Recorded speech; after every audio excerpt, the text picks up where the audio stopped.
یہ تو جلوہ ہے اب بھائی.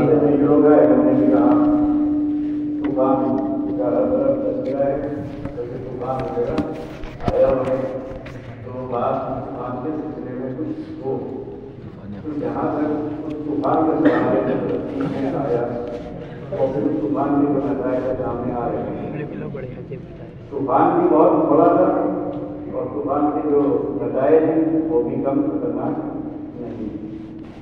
سمجھنے کی بات یہ ہوتی ہے کہ پہلی چیز تو یہ سمجھیے کہ عالم اسلام یہ عالم عربی اس کی حیثیت کیا ہے؟ اس کی حیثیت ایک فٹ بال کی اور دو ٹیمیں فیلڈ ہے. دو ٹیمیں کون ہیں؟ مطلب دو بلاک ہیں. ایک میں آپ کہہ سکتے ہیں امریکہ ہے, فرانس ہے, برطانیہ ہے. ایک دوسرا بلاک ہے یعنی دوسری ٹیم ہے جس میں آپ چائنا کو لے سکتے ہیں, جس میں آپ روس کو لے سکتے ہیں, جس میں آپ کوریا کو لے سکتے ہیں, جس میں آپ ایران کو بھی لے سکتے ہیں. اور ادھر جو بلاک ہے امریکہ, برطانیہ, فرانس ہے, یہاں آپ عرب امارات کو بھی اسی میں شامل کر سکتے ہیں. تو فٹ بال جو ہوتا ہے تو فٹ بال کو ٹھیک ہی پڑھنا ہے, چاہے ادھر سے پڑھے چاہے ادھر سے پڑھے. امریکہ مارے گا تو روس کے بارے میں جائے گی, روس مارے گا امریکہ کے بارے میں گیند آ جائے گا.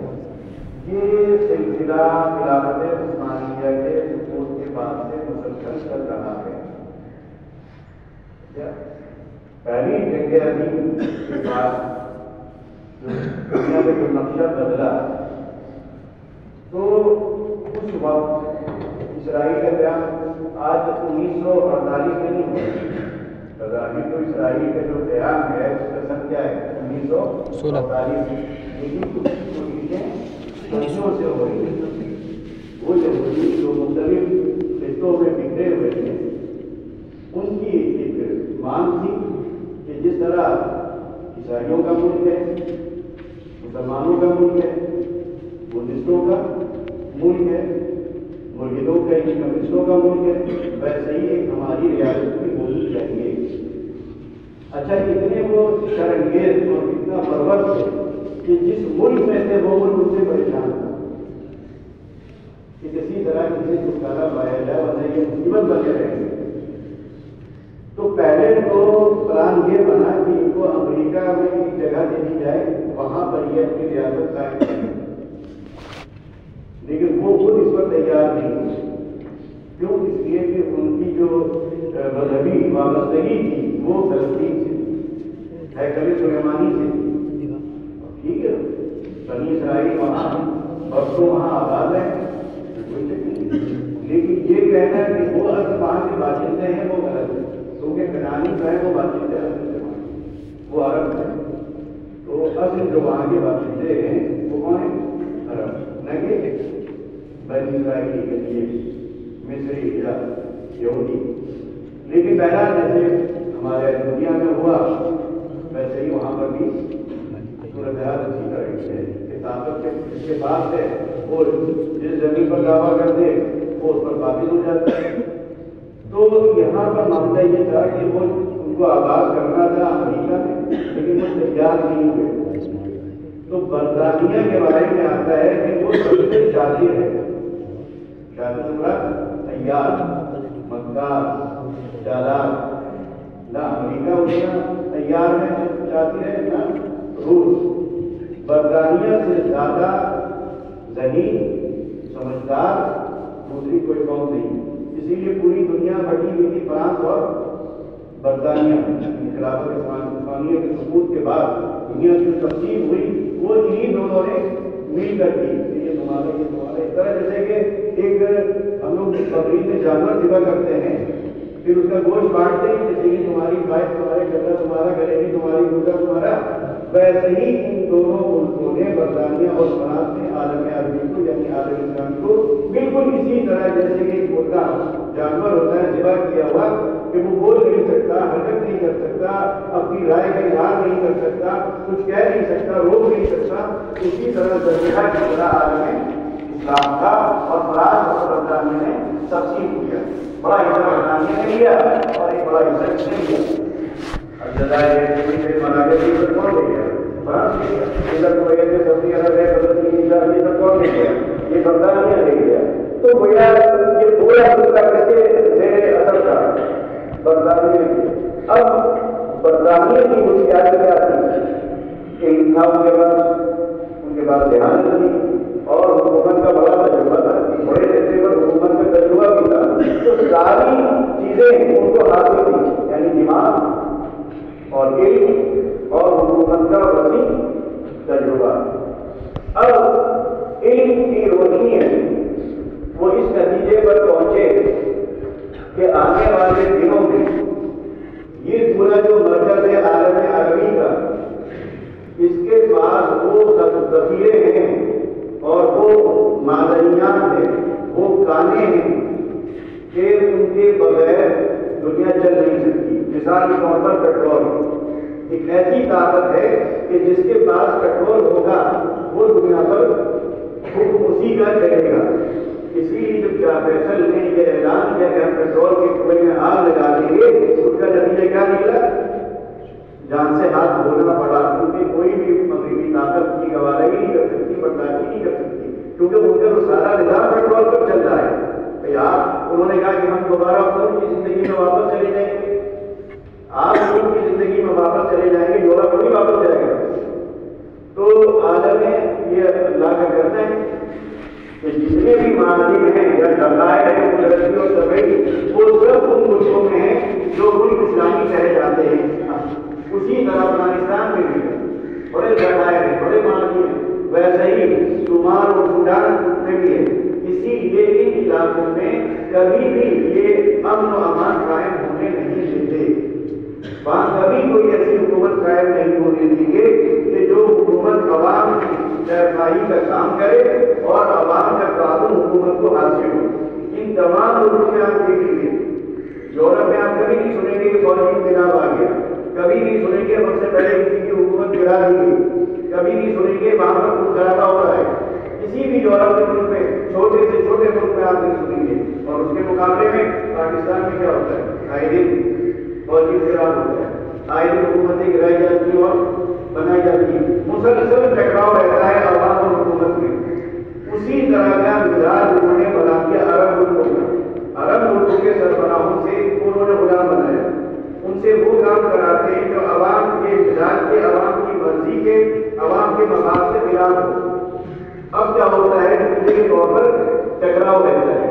وہی صورتحال افریقی ممالک میں ہے، مسلسل انقلابات اور تختے پلٹتے رہتے ہیں، سکون اور اطمینان نہیں رہ سکتا. اور جب ملک میں سکون اور اطمینان نہیں ہوگا تو پھر جو ہے وہ دخل دینے کا موقع ملتا ہے. اور جو ہے وہ کیا ہے؟ وہ آپ اس کو امریکہ کہہ سکتے ہیں یا اس کو برطانیہ کہہ سکتے ہیں. اس سے بڑھ کر ناانصافی یا ظلم کیا ہوگا؟ دنیا میں کتنے ملک ہیں؟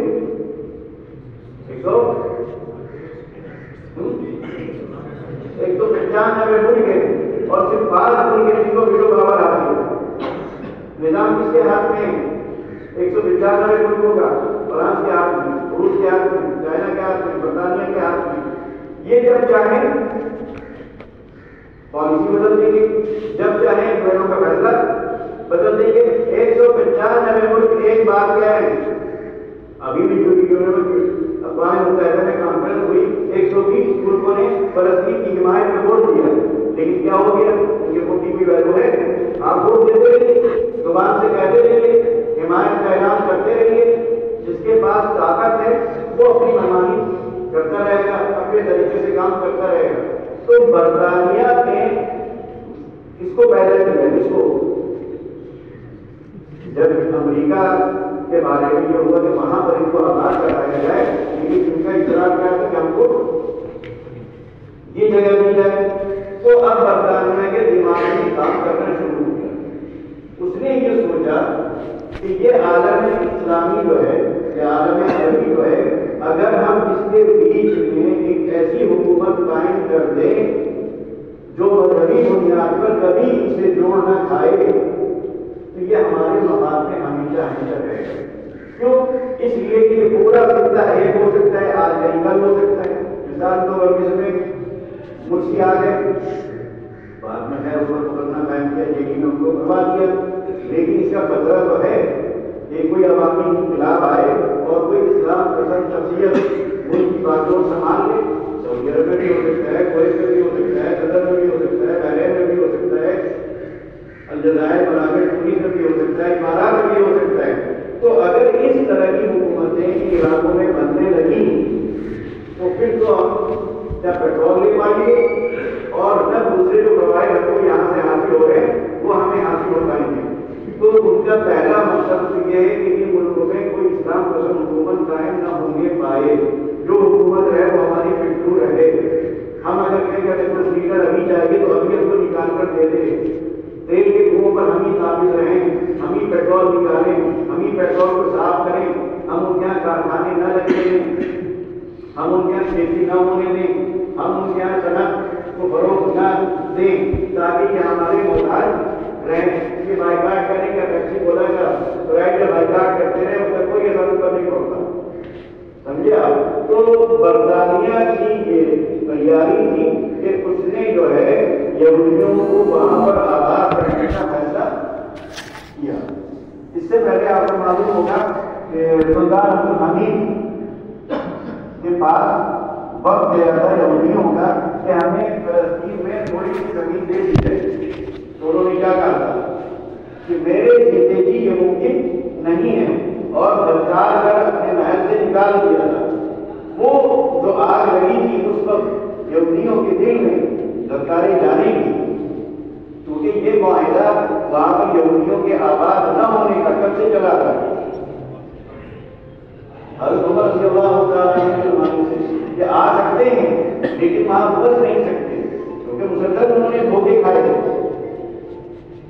تو اب برطانیہ کے ذہن میں یہ آیا کہ اگر ہم وہاں بیچ میں جو مرکز ہے جہاں سے مطلب سارے ملکوں کو عرب ملکوں کو کنٹرول کیا جا سکتا ہے، کیونکہ وہاں میں جب ہمارا آدمی بیٹھ جائے گا، ہمارا مرکز قائم ہو جائے گا، تو وہاں سے ہم سب کی نگرانی کر سکتے ہیں، ہمارے وہاں کا ایئرپورٹ ہم استعمال کر سکتے ہیں، وہاں کی بندرگاہ ہم استعمال کر سکتے ہیں، وہاں سے ہم راکٹ سے یا فضائی حملے کرنا ہمارے لیے عرب ملکوں میں آسان ہو جائے گا۔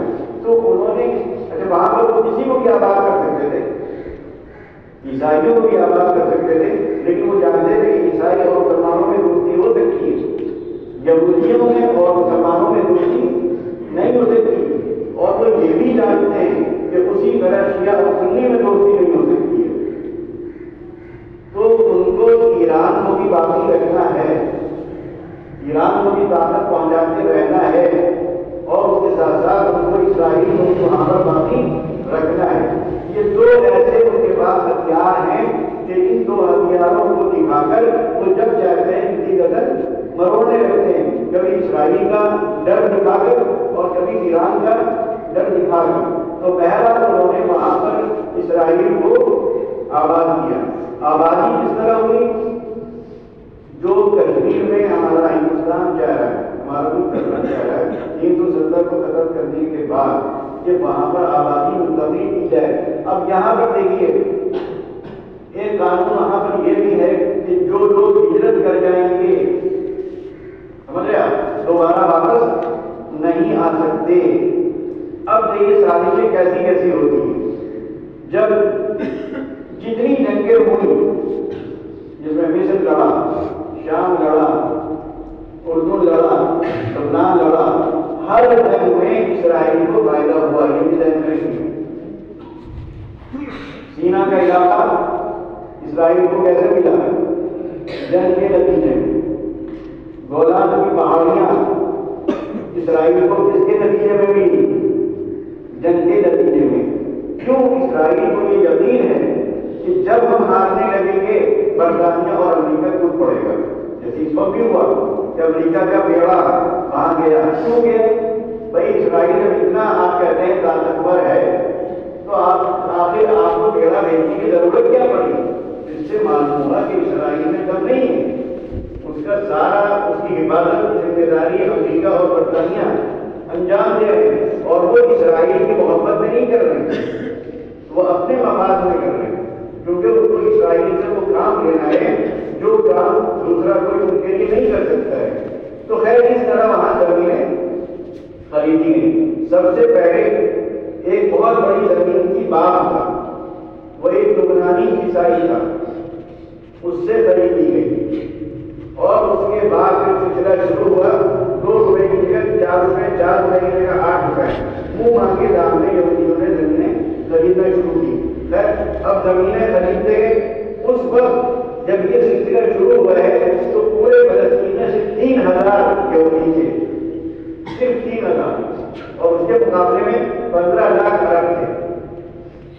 3000 کی کیا حیثیت ہے، لیکن وہ 3000 دھیرے دھیرے بڑھنا شروع ہوئے. 3 سے 8 ہوئے، 8 سے 15 ہوئے. اب زمینیں وہ خریدتے جا رہے ہیں اور ان کی آبادی پوری دنیا سے، خاص طور پر روس سے، جرمن سے، جہاں جہاں پر یہودی بستیاں تھیں وہاں سے یہودیوں کو منتقل کیا جا رہا ہے اسرائیل، تاکہ ان کی آبادی بڑھے اور کم سے کم تناسب برابر ہو جائے. ادھر کیا ہو رہا ہے، ادھر ان کی کالونیاں بن رہی ہیں اور ادھر ان کو پریشان کیا جا رہا ہے، ہجرت پر مجبور کیا جا رہا ہے کہ آپ ادھر سعودی عرب ہے، کویت ہے، قطر ہے، اردن ہے، مصر ہے، کیا کر رہے ہیں، بلا رہے ہیں آئیے ہم آپ کو نوکری دیں گے، آئیے ہم آپ کو جگہ دیں گے. بظاہر کیا سمجھا جا رہا ہے کہ بڑی ان کی مدد ہو رہی ہے، بڑی ان کے ساتھ سرکاری ہو رہی ہے، ان کا تعاون کیا جا رہا ہے، لیکن اندر اندر یہ بھی سازش کا حصہ ہے. بھائی جب آپ کو کوئی پناہ دے گا تو آپ آسانی سے جائیں گے. ایک فلسطینی وہاں پر پریشان ہے، اس کو نوکری نہیں ملے گی، اس کے گھر کا خرچہ نہیں دیتا ہے. سعودی عرب نے کہا آئیے ہم آپ کو یونیورسٹی میں پڑھنے دیں گے، ہم آپ کو وہاں پڑھانے دیں گے، آپ کو اچھی تنخواہ دیں گے. جائے گا نہیں جائے گا. تو لاکھوں کی تعداد میں اس طرح ان کو منحصر آبادی جو تھی اس کو سعودی عرب، کویت، قطر، اردن اور مصر منتقل کر دیا گیا. اب وہ جگہ خالی نہیں، وہ جگہ کس کو ملی، ان کو تو آباد کرایا جا رہا ہے اور جو آج وہاں کے باشندے ہیں ان کو کہاں پہنچایا جا رہا ہے، ان کو پڑوسی ملکوں میں پہنچایا جا رہا ہے. اور دنیا کی نظروں میں کیا ہے کہ صاحب دیکھیے کتنا بیچارے خیال کر رہے ہیں، اپنے یہاں بلا کے رکھ رہے ہیں. ارے وہ بلا کے رکھ رہے ہیں ان کی مرضی پر، امریکہ اور برطانیہ کے کہنے پر. تو ایک بڑی تعداد اس طرح منتقل کر دی ہے. اس کے بعد جو سلسلہ شروع ہوا تو اب غریب کا دوسرا جو لوگ جا سکتے تھے نکل کے جان بچانے کے لیے، کوئی سمندری راستے کتنے لوگ نکل کر گئے اور کتنے اس میں ڈوبے. تو اس وقت جیسا کہ مطلب لوگوں کی رائے آ رہی ہے کہ اس میں 2 چیزیں ہو سکتی ہیں. کوئی حد کی بات تو ہم آپ کہہ نہیں سکتے، کیونکہ جہاں سے سارا نظام چل رہا ہے ہر چیز خفیہ ہے. شروع میں بہت سی چیزیں اچھی لگتی ہیں لیکن بعد میں نتیجہ کیا ہوتا ہے، کچھ اور ہوتا ہے. مثال کے طور پر امریکہ کی ٹاور پہ حملہ ہوا، ٹھیک، پینٹاگن پہ حملہ ہوا. اس وقت جس وقت حملہ ہوا اس وقت ایک جشن مسلمانوں میں منایا گیا، تو بہت بڑی کامیابی اس کو قرار دیا گیا. کیونکہ جو قوم بہت کبھی خوشی ہوتی ہے جب چھوٹے سے بھی کوئی ایسا واقعہ حکومت کا پیش آ جاتا ہے تو واقعی وہ بہت خوشی سے مطلب پھول جاتی ہے بغیر کہیں نتیجے پر غور کیے بغیر. تو اس وقت لوگ اسی طرح پھول گئے. لیکن بعد میں تباہی آپ نے دیکھی افغانستان میں جو مچی، اسی طرح عراق کو ہی کیا. جب یہ شروعات کہاں سے ہوئی کہ عراق میں تباہ کن ہتھیار موجود ہیں جو صدام حسین نے بڑی تعداد میں بنا لیے ہیں اور وہ امریکہ خطرے میں ہے، برطانیہ خطرے میں، پورا یورپ خطرے میں. وہ جس وقت بھی روک کرے گا سب کو مٹاتا ہوا چلا جائے گا. یہی تو پروپیگنڈا ہو رہا تھا اور ہم آپ خوشی سے پورے بھی سما رہے ہیں کہ کوئی مسلم ملک کو اتنا طاقتور ہوا نہیں کہ آج یورپ سے ڈر رہا ہے. لیکن انہی کیمیائی ہتھیاروں کو بنیاد بنا کر کیا ہوا کہ عراق میں وہ گھستے ہیں کہ نہیں گھستے ہیں، عراق کو تہوبازہ کر دیتے ہیں. اور بھی دیکھیے عراق کو تہوبازہ کرنے کے بعد ایک طرف کو امریکہ اور ایران کے سب دشمنی، دوسری طرف وہاں میں جو حکومت قائم ہوتی ہے وہ کس کی قائم ہوتی ہے، شیعوں کی قائم ہوتی ہے جن کا ایران سے بڑا گہرا وہ ہے. عراق میں بتا رہے ہیں کہ ایران سے ملے ہوئے جو علاقے ہیں وہاں پر عربیت ختم ہوتی جا رہی ہے بلکہ فارسی شروع ہو گئی ہے. گویا دھیرے دھیرے اس کو ایران کا حصہ اور جز بنایا جا رہا ہے. تو اگر امریکہ اور ایران کی اتنی اتنی ہی دشمنی ہے تو وہاں پر ایک شیعہ حکومت کیوں قائم کی گئی؟ تو یہ سب چیزیں بھی ہیں جو شک پیدا کرتی ہیں.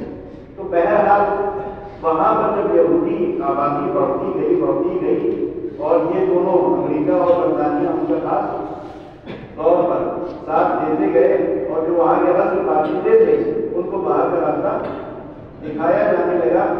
تو اس وقت ایک دو تنظیمیں تھیں وہاں آج بھی ہیں. ایک الفتح جس کے صدر یاسر عرفات تھے، اب محمود عباس تھے، اور ایک حماس. ان دونوں میں بھی ٹکراؤ رہا کیونکہ یہ حماس جو ہے وہ اسلام پسند ہے اور الفتح اس میں خود بڑی تعداد یاسر عرفات ان کی بیوی خود عیسائی تھی. تو آپ سوچیے جو اس مسئلے کی قیادت کر رہا ہے اس کی بیوی اب وہ شادی اس کے بارے میں بھی نہیں، وہ 60 سال کے جب شادی ہوئی تو یاسر عرفات 60 سال کے تھے اور بیوی ان کی کتنے سال کی تھی؟ وہ 20 سال کی تھی. 40 سال چھوٹی عورت مسیحی وہ اس سے شادی کیوں کر رہی ہے؟ اور اب تو یہ تک آ رہا ہے کہ ان کو زہر دینے والی وہی خاتون تھی اور بہت انہوں نے دولت بٹوری. اچھا یہ جتنے بھی عرب ملک ہیں حماس کو کوئی نہیں مانتا تھا. جو امداد جاتی تھی وہ کس کو جاتی تھی؟ وہ یاسر عرفات کو جاتی تھی. یہی اس کے لیڈر مانے جاتے تھے، یہی ہر جگہ فلسطین کی نمائندگی کرتے تھے. لیکن یہ کوئی اسلام پسند نہیں تھے. یہاں فتح میں جو لوگ تھے اسے مسلمان بھی تھے، عیسائی بھی تھے. اسی لیے انہوں نے اس مسئلے کو کبھی اسلامی رنگ نہیں دیا. یہ وطنیت کی بنیاد پر وہ لڑائی لڑ رہے تھے. اور اس کا ایک نقصان کیا تھا کہ آپ نے اپنے ہی دائرے کو محدود کر دیا. حماس سے کیا کہتے ہیں کہ یہ لڑائی مذہبی ہے، پوری امت کی ہے. انہوں نے کیا کیا کہ لڑائی امت کی نہیں ہے، لڑائی یہاں رہنے والوں کی ہے. اس طرح انہوں نے عالم اسلامی کو اس مسئلے سے کاٹنے کی کوشش کی. یہ بھی یورپ کی ایک سازش کا حصہ تھا کہ وہ یہ کہتے تھے بھائی ہندوستان سے کیا لینا دینا، پاکستان کے مسلمانوں سے کیا لینا دینا، یہ لڑائی یہاں کی مقامی ہوگی وہی لڑیں گے.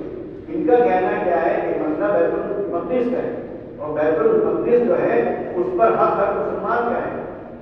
لہٰذا چاہے وہ مسلمان ہندوستان کا ہو، چاہے وہ پاکستان کا ہو، چاہے وہ افریقہ کا ہو، چاہے وہ ایشیا کا ہو، آسٹریلیا کا ہو، امریکہ کہیں کا بھی ہو، سب کو کھڑا ہونا چاہیے، سب کو بولنا چاہیے. لیکن جو ایک امت میں جو تصور ہے وہ تصور یہ الفتح جو ہے وہ کیا کر رہی تھی؟ ختم کر رہی تھی. وہ عرب کہہ رہی تھی، مطلب عربوں کا مسئلہ، عرب قومیت کا مسئلہ. ان کا کہنا یہ عرب قومیت کا مسئلہ نہیں ہے، میں یہ صرف عربوں کا مسئلہ ہے.